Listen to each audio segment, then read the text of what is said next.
Hi, this is Chad at Nice Actimize, and can you believe we're a month into 2025 already? It's crazy. We've already had a release of NTR-X. We're now up to version 10.17 with multiple more releases due on the roadmap for 2025.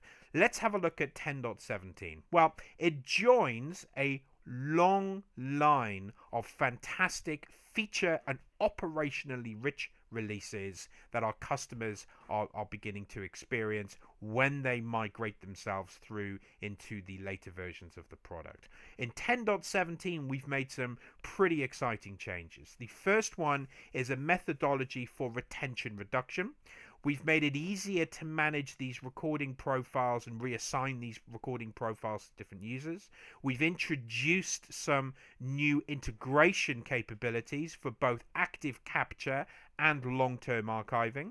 And we've introduced some security improvements and even some compliance assurance enhancements with things like integrations to lifecycle event webhooks. So, first thing is first, privileged retention reduction. So within an archive, within a recorder, you essentially program the system to say, I want to keep information for a defined period of time. It's life cycle.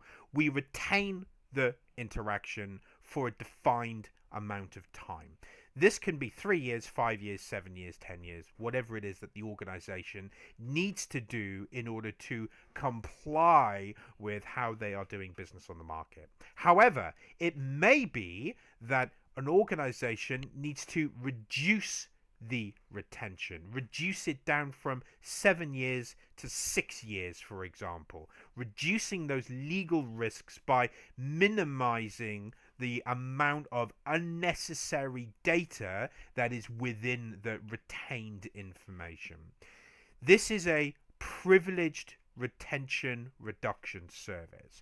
What that basically means is you have to be an authorized and available super user in order to invoke this promise. A user can't just log in and do this. They have to go through a process of enablement, which is governed with guardrails, strict controls within the organization to make sure that there is a secure process that they have to go through to be enabled for this before they can undertake the functionality. If they are authorized, if they are enabled, what it allows you to do is to then say, these scope of interactions that are under retention for 5 years, maybe reduce that down to 4.5 or 4 years, or whatever that new requirement is to minimize the risk of retaining unnecessary data. Additionally, we've made it easy for recording and archive administrators to manage these recording profiles. So as a reminder, with an NTR-X, you have a recorded user. Underneath the recorded user, we've got different recording profiles depending on which vendor integration that we're working with. I might have one for Teams, one for Zoom, one for Trader Voice, and one for IPT.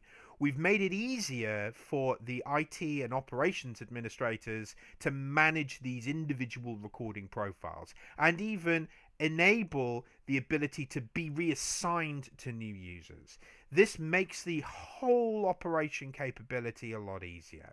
I can still have a single recorded user, different profiles for different phone systems or UC platforms, and still provide this single pane of glass approach in order to manage that environment incredibly effectively.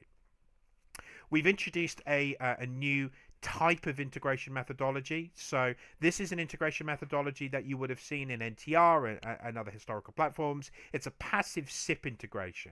So the idea here is where we have these requirements for a generic passive SIP integration, the NTR-X platform now fully supports this approach to the generic passive SIP capability. Of course, we still retain all of the active recording methodologies. So the platforms are already in scope. We've got the integration design documentation, which tells us how we integrate to these different methodologies. And now we can take this more sniffing approach within the IP network to make sure if a client does require a passive integration, we do have the capabilities to provide. Bunch of other improvements here. We've got a new integration to the Scality Ring Enterprise Archive, a really great product with an S3 bucket that sits behind us. We've upgraded the security from TLS 1.2 to TLS 1.3. We do still support TLS 1.2. We understand not every organization wants to make that transition to 1.3 just yet, but 1.3 is available to customers should they require it. We've also increased our webhooks now into something like ServiceNow. So ServiceNow connection and daily control messages form part of the integration methodology, and there are some customization to OpenID to connect for claims and configuration. So lots of functionality enhancements, lots of operational capabilities.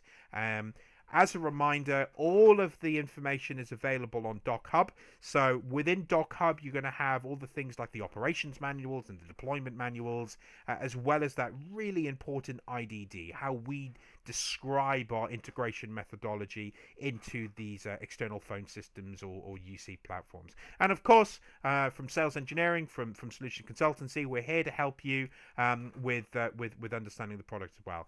Stay tuned for some more tech tips. We've got a lot of stuff coming out now, which I'm getting excited about around Smart Observe and the LLM models. And welcome to 2025, and we shall see you all soon.